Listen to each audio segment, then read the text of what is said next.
Hi guys, Will Terry here, and in this video I am actually going to share a little bit of my personal life. I do that from time to time. This isn't really what this channel is about, but some of the lessons learned and some of the struggles that I had in this story actually do relate to some of the challenges that illustrators face in trying to become professional or full-time. So I'm going to include this one, and if you don't like it, the next video is definitely going to be geared more towards just illustration. But in this video, I am going to share with you two main stories. One where I had a crazy panic attack, and the second one where I actually helped to save the lives of a young family. So stick around if you want to, and leave a comment, and we'll dive into it. Well, that's not what What's a Biffy bag? it's for what you do in safe the Biff. defecating. So what you're seeing here is Coyote Gulch, and this is a kind of a slot canyon. It's not really a slot canyon, but it's a deep canyon in southern Utah. It's part of the Escalante, and it's a little bit north of Lake Powell. And I went with my sister-in-law and her family, and I basically went for two reasons. One, I love backpacking, and two, I really wanted to face my fears of claustrophobia, and you will see that play out in this video. So this was our entry point, and it's called Crack in the Wall. And in order to get into Coyote Gulch this way, you have to go down through a series of 3 cracks. The first 2 are wide enough and not really a problem even for someone big like me. And the third one is the one that they said only on, when we researched online, they said it gets down to 18 inches at the narrowest point. And I can guarantee you, based on the research that I've done on myself and sliding through 2 cubicle walls that we put together in the office at 18 inches apart, it is much narrower than that. So if you're a big guy like me, you know, and I just lost 65 pounds, so I thought I was small enough to get through. I'm right around 300 right now, and it just was not. Well, you're going to see what happens. Okay, so I just came through here, and I didn't get a video of that. This is like Judgment Day, getting into the gates of heaven here. And I have been losing a little bit of weight, like 65 pounds worth. That's a little bit. But it's only 18 inches wide down there, and I may, if I end up having to go back to the car, I'll have to climb back up that thing right there. I don't even know if I can get back. Encouragement for just keeping going. Well, I don't know. I'll have to shapeshift like that guy in X-Men. You know, the guy that like fit through the bars? Yeah, I'll have to just turn into goo and just like make my fat kind of mold to the rock. What's that? I think I can get down through that. I can get down through there, I think. If I get stuck, I'm in a beautiful spot right now.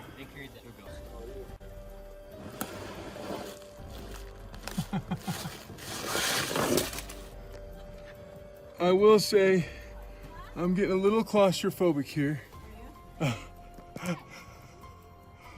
Oh, I'm in here, stuck in this crack here, trying to get down through. Oh boy, this is good stuff. This is it. This is the moment that I had nightmares about, and this is the moment that I had come to face. I don't know why. I can't really tell you, but it's happening right now. If you're claustrophobic at all, like I am, I don't know if I'd do this or not. Holy crap. I don't think I could. Oh yeah, one more thing. I had dropped down into this crack somewhere between 9 and 10 feet. And there was only, on the way down, one place to put my foot. And then I had to kind of slide down in the rest of the way. So there's no way I can come back on my own. I have to suck in like crazy. I can tell you I wouldn't have made it through here before. Oh my gosh. I'm rubbing on both sides. Here, film me, Cole. Hold it down. Hold it down here. Down. Down like that. Right, just point it right at me. Just stay right there. So if anybody's fat, wants to get in here. Oh my gosh. I don't know if I can. Stop filming. I really wish I hadn't asked Cole to stop filming, because right now I'm really curious as to what I looked like. But I had my first panic attack.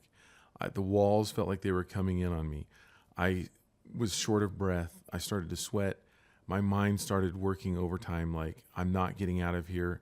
There's no way they can get me out of here. I know I can't get out. I tried to struggle out, and it was just futile. There was no way I could lift myself out, and there wasn't anything to hold on to. So after freaking out and thinking I was going to have to spend the night standing up in that crack, I said a prayer and asked for help. And the answer that I got was, ask them to lower a rope with a loop on the end so you can step in it and get some leverage with your left leg. And that's what they did. And it was surprisingly easy to get out of there. But that was the worst. It was everything that I had feared was coming true all at one moment. And all I wanted to do was get out of there. I didn't know if I could climb up the others, but with their help, I figured I could, and I would probably have to go back to the truck. But I didn't know that there was actually another way down. None of the videos that I had seen on YouTube talked about climbing down the outside of the last section. Will Terry mastering the crack. Judgment Day spit me out. Oh my gosh. I have been weighed and measured. I have more work to do. That's a skinny little crack. Not easy to walk through. There's Cole right there. How'd it go, Cole? You can walk through. Sideways, no problem. That's way better. Squeezing through the birth canal there. Oh my gosh. All right. We got all the packs down. You got them all down? Got them all down, ready to go. Oh, I can't believe it. I was just like, I actually had, you know how your mind is a horrible thing? Yes. Do you know what it was saying? What was it saying? They're going to have to get call a helicopter to come in here, because I won't be able to climb up that thing or go back out the other way. You got to get this on video. Okay, say that again. I started wondering halfway through if you were able to make it, but I also thought if he can make it this far in, at least he can make it that far out. Oh my gosh. I got stuck.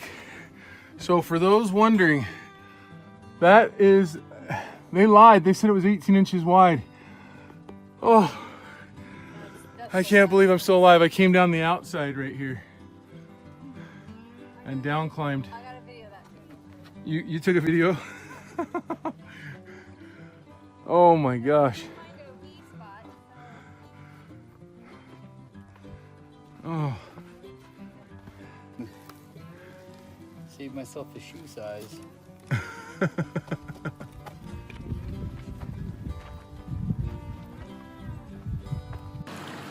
So that was interesting. We took the wrong turn, and I didn't videotape it because it sucked so bad.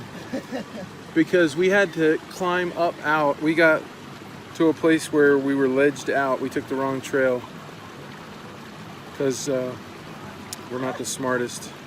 Anyway, we had to climb up and over a huge, probably 300 or 400 foot sand dune, and everyone was pretty much out of water by that time. So we finally made it to the creek, and then this is the result right here. So the rest of the hike is supposed to be like this, just walking in the water.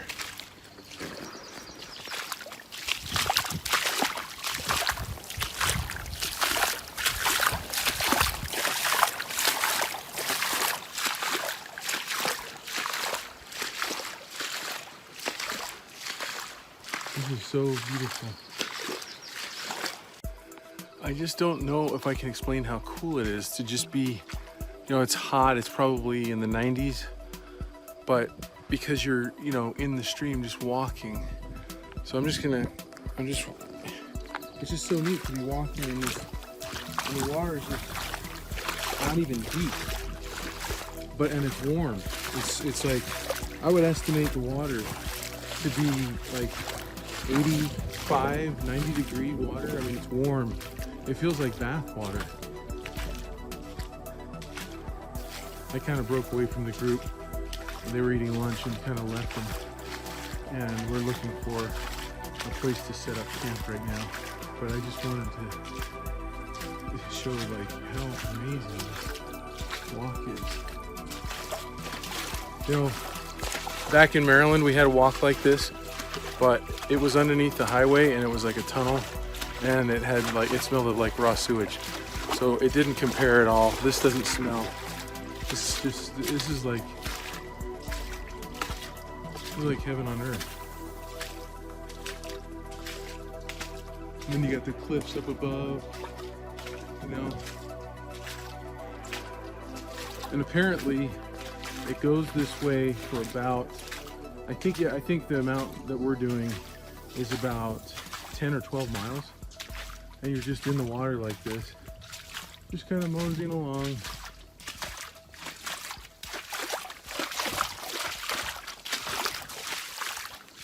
So this is Kitchen on the Rock, or Kitchen on the Rocks.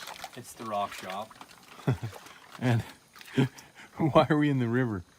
Because it's cool and Because it's in the shade. it's cooler.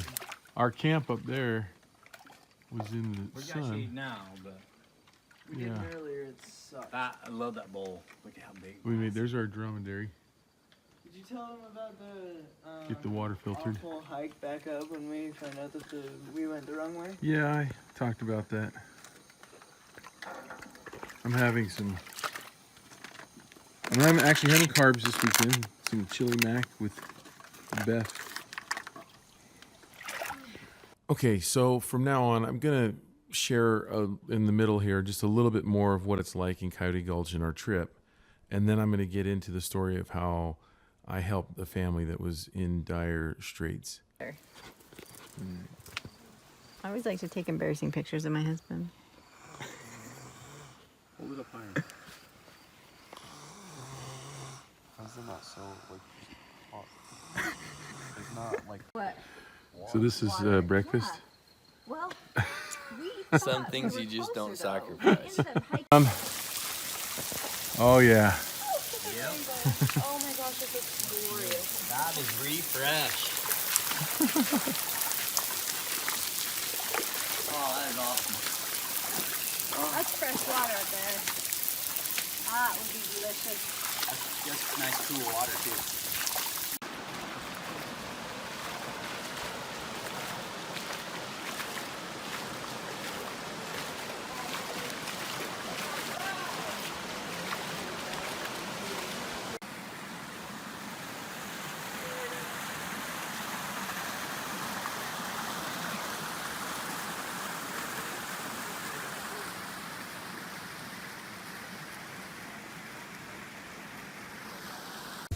All right, so we are going to what they call the Black Lagoon. It's a side trip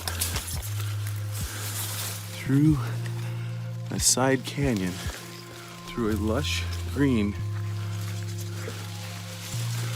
jungle kind of thing going on back here. And I'll show you what it looks like. You're over there? Okay. I guess I'm ahead of the group right now. All right. So here's what we got. Look at this. They call this the Black Lagoon. Woo! And we're gonna do some swimming with high cliffs up above. Look at that. This is one of the most beautiful places I've ever been in Utah. It's amazing. What you got there? Little toad. Oh, do this. Woo! Call you next? We gotta get one of those. All right, I gotta get in there. I just wanted some. All right, here we go. Hey, if you're not good, go back. Yep. Doggy paddle. You took swimming lessons. Don't hang on to me. Go back. Mike, are you ready? I'm ready. I'm filming. Hey, here goes Hayden. 3, 2, 1.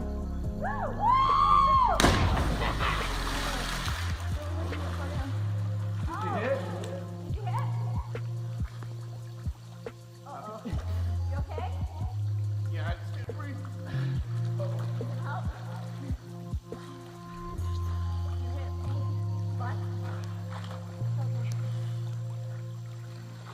You all right?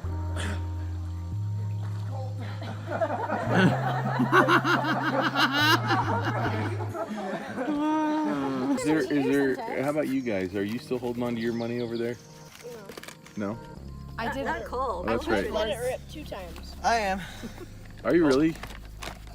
I am for the most part. I cooked yesterday, but I still gotta go.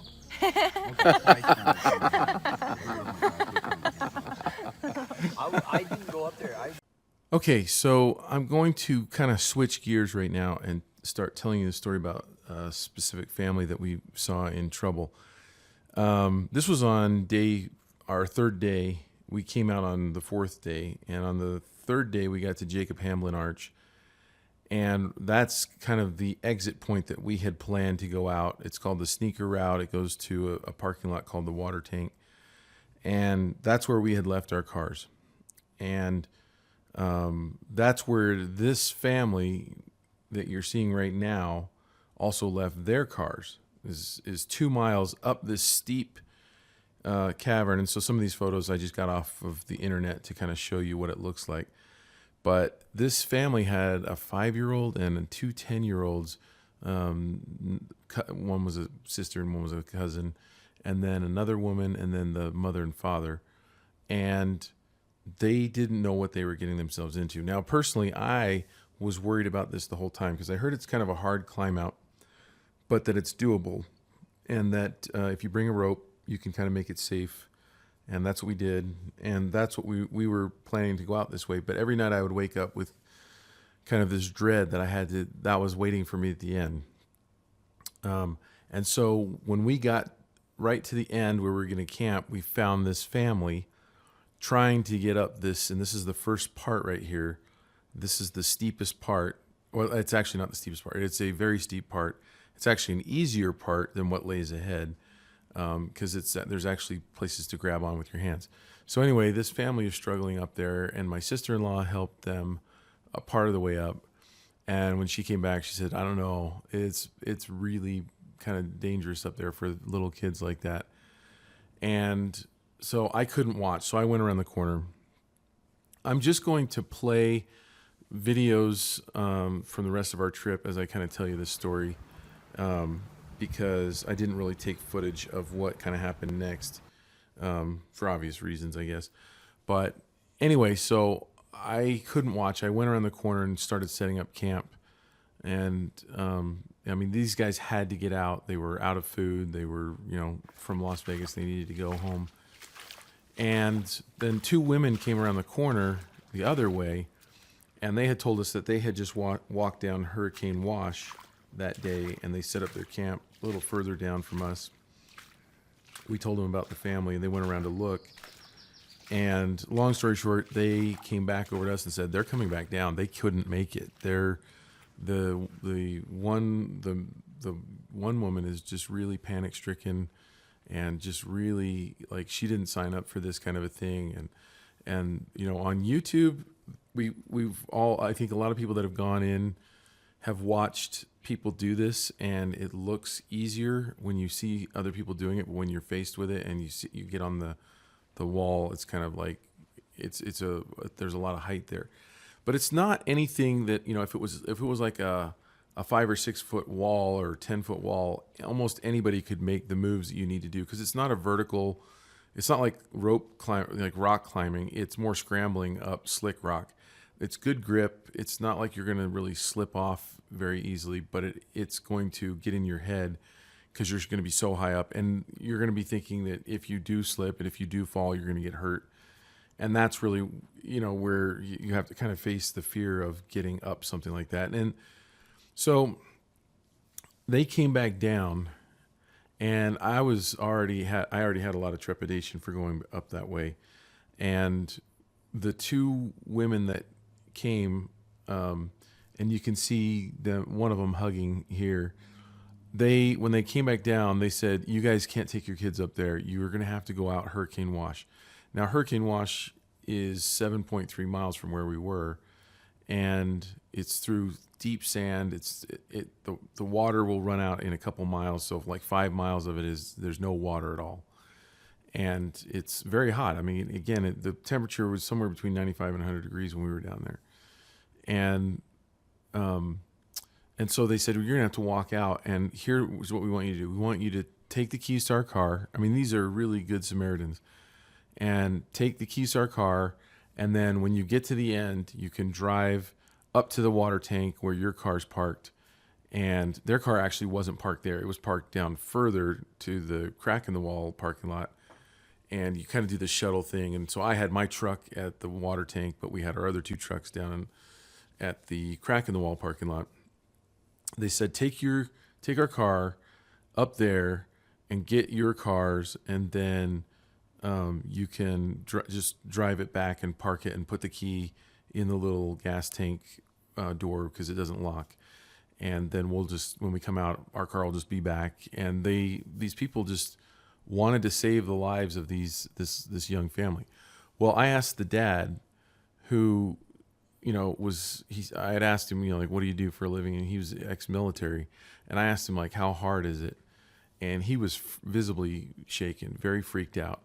And he's like, I can't believe how hard it is. I can't believe there's little tiny holes in the rock that you have to put your fingers in to get a grip, and you have to put your feet in those little indentions. And otherwise, you could slip off, and it's just, I can't believe how hard it is. And he was really kind of freaked out.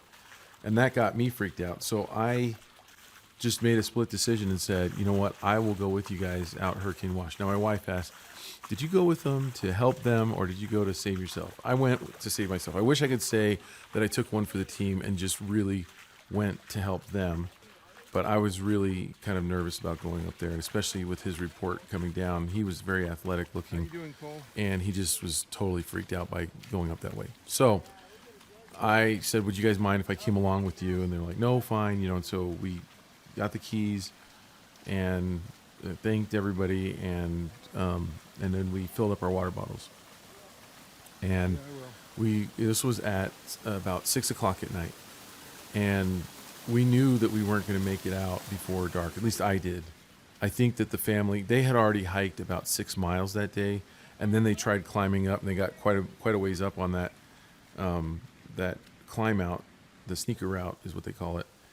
And so, that was in the hot sun, and so they burned a ton of energy, and they were probably dehydrated to some extent. And so we filled all the water bottles, and we got good information from these 2 because we hadn't come down that way, so we wanted to know what lay ahead.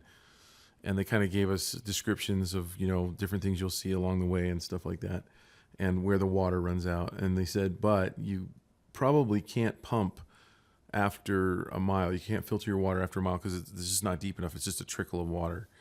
And the whole Coyote Gulch is fed by natural springs, so it's not like water's running into there from somewhere else. It kind of it's like an oasis in the desert. It just kind of appears.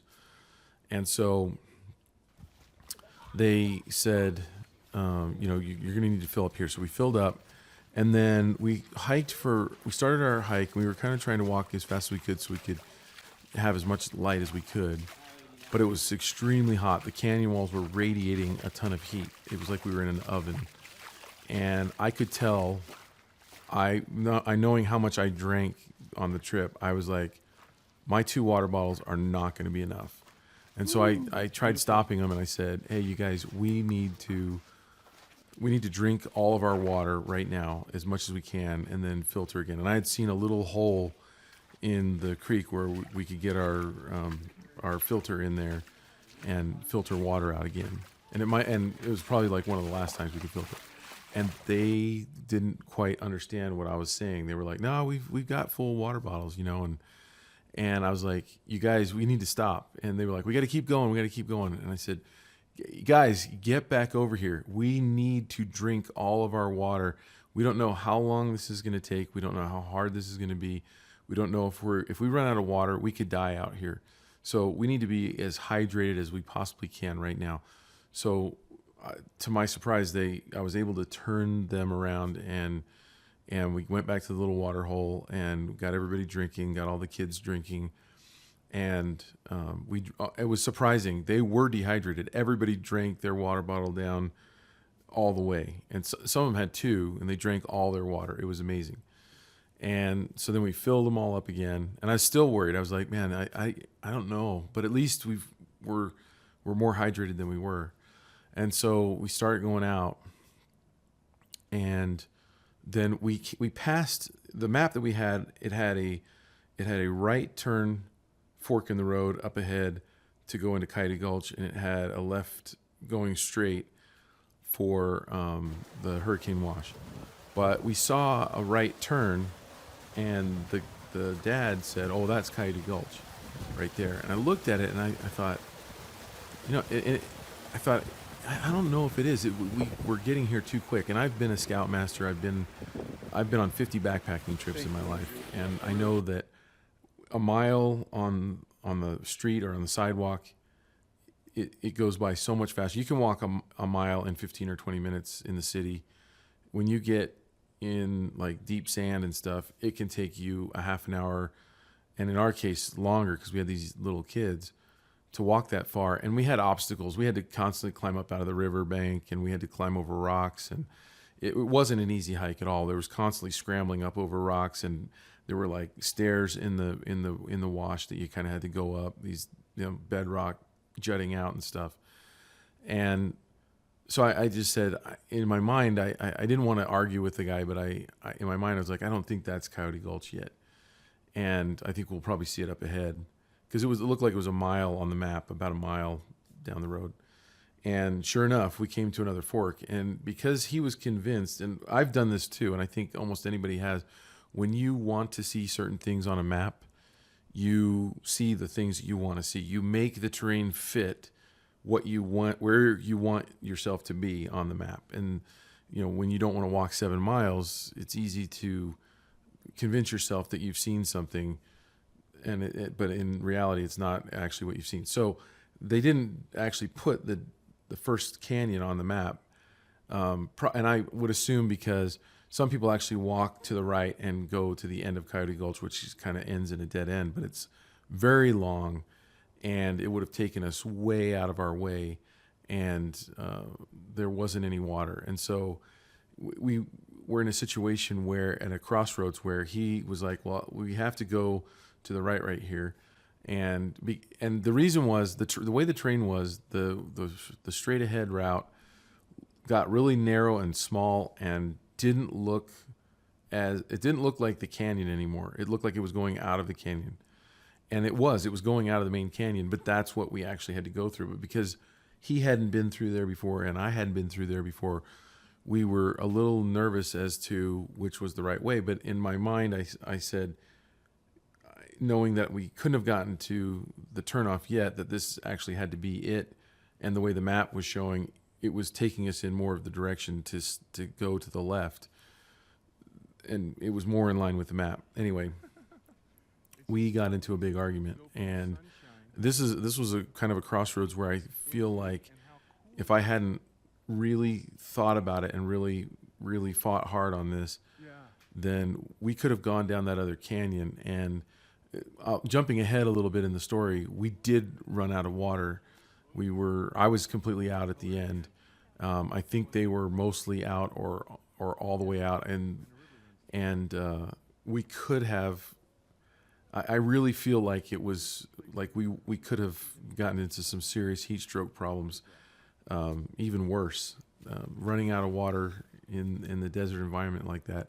If we had gone to the end, I'm sure we would have run out of water, and I think we would have been in big trouble medically. But anyway, we went left, and sure enough, after a little while, it opened up again, and there was tons of footprints. There was actually tons of footprints going both ways, and that was one of the confusing things. But we got to a landmark, which was a cattle gate that they said we were going to see, so everybody kind of knew we were now on the right track, and that was like a mile further. So that was like the second obstacle that we faced. And then the third one was, it got dark on us, and I don't want to. It was very hard for this family. It was extremely difficult. They had very young kids. The kids, like I said, had already hiked 6 miles. They climbed up the rock before they started this 7.3 mile hike. One of the kids had never been for a hike before. One of the women had never been for a hike in her whole life.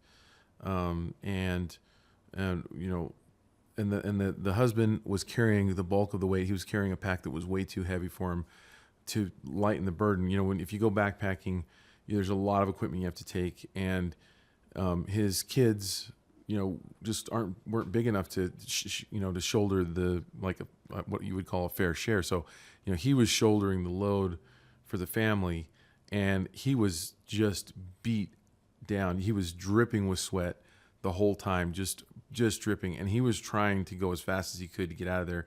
I think he knew how dangerous it was, but he got to a point where he could barely even talk anymore. He got to a point where he was just in like zombie mode, and when it got dark, we started to lose the trail. I think if you were going down there in the daytime, in fact, I know if you're going down there in the daytime, you could see the wash kind of changes direction. It crisscrosses it. It's unorganized from the car down a couple miles. And when we hit that stretch, people were walking in all different places. It wasn't as focused as when we were in the slot part of the canyon. And so we kept losing the trail, and I only had my iPhone flashlight. I didn't have a flashlight. I didn't think I was going to need one, because the plan that we had, I just wouldn't have needed a real flashlight. So I was using my iPhone. Luckily, I had brought an extra battery, so I had charged it up before, but that battery was depleted by then, and I didn't have a way to recharge it. And so I really wanted us to get out of there.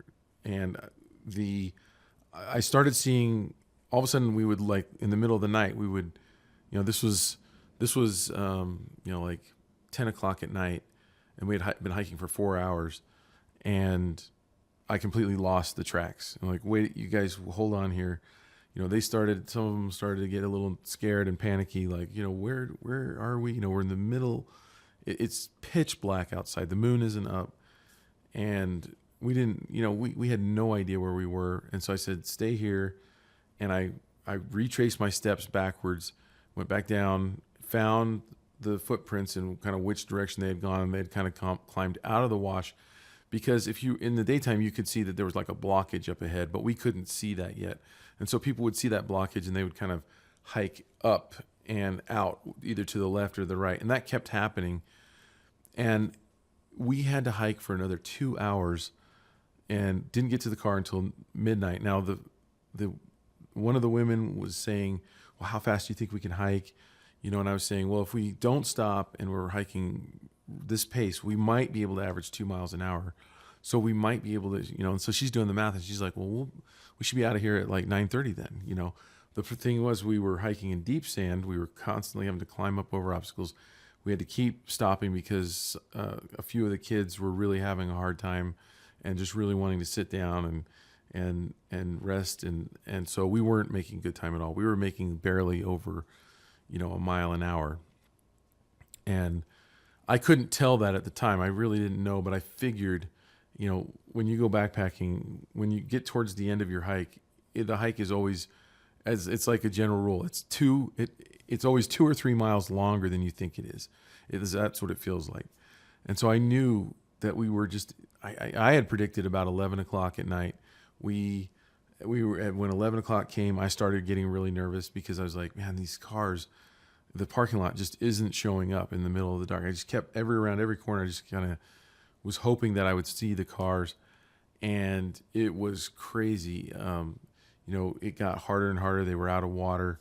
At one point, they sat down and said, well, are we going to have to sleep here? Are we going to just have to like lay down here and just stay the night here? We don't have any water. We don't have any food. The kids were exhausted, and I said, we have to keep going. We have to keep going. And luckily the dad was like, yes, we cannot stop. And I said, just sit here. I'll find the trail again. And that happened like 5 or 6 times, where I had to walk backwards. I had to walk to the left of the wash to the right of the wash. I couldn't even tell if I was in the wash sometimes, looking for footprints. And to make matters worse, they run cattle in that area, and so there would be like a stampede or a herd of cows that had gone through. So I had to really look and see, nope, those are cow prints. They're leading off that way. And, you know, I'm using my iPhone, and finally I'd see like a human footprint. I'm like, okay, so somebody walked through here. Were they lost, or are they going the right way? And then I would hike up somewhere and see, oh, the bulk of people went up this little spine over here to get out of the wash, to get around this, to avoid having to climb up over the bedrock again, you know. And so that was going on. And finally, right around midnight, I see the trailhead marker and the sign in, the permit sign in post. And I was like, I just kind of screamed out, and they were so happy. And anyway, then they got safe. We drove and got the cars and did the car swap and everything, and hugged and said goodbye. It was really rewarding to be able to help them. The dad was in no shape to do it at that point. He had too much weight. I had packed really light. I wanted to go minimalistic this time, so I had a very light pack, and I found like a second wind when I knew we were kind of in trouble. So I got back to my truck, and then I slept out there. And then in the morning, I was really hoping that, you know, my family would be able to hike up that steep sneaker route. And sure enough, in the morning, they kind of came up, and, you know, just for anybody who might want to do this hike, they said, you know, the guy he's probably not good at climbing, or he's probably afraid of heights, because it really wasn't that bad at all. And they said you would have been able to do it. You know, it really wasn't that hard. You had to be careful, but they said they never had to take off their packs. And, you know, the youngest kid in our group was 10, and he's pretty athletic, but he had no problem going up there either. So if anybody's thinking about doing it, that was the main thing. I'm hoping that this video actually helps anybody thinking about going through here. A lot of people go down through the crack in the wall, and they go back up through the crack in the wall. I'm just not athletic enough to probably get up through some of those last two cracks without help, but I think with a rope I could easily do that as well.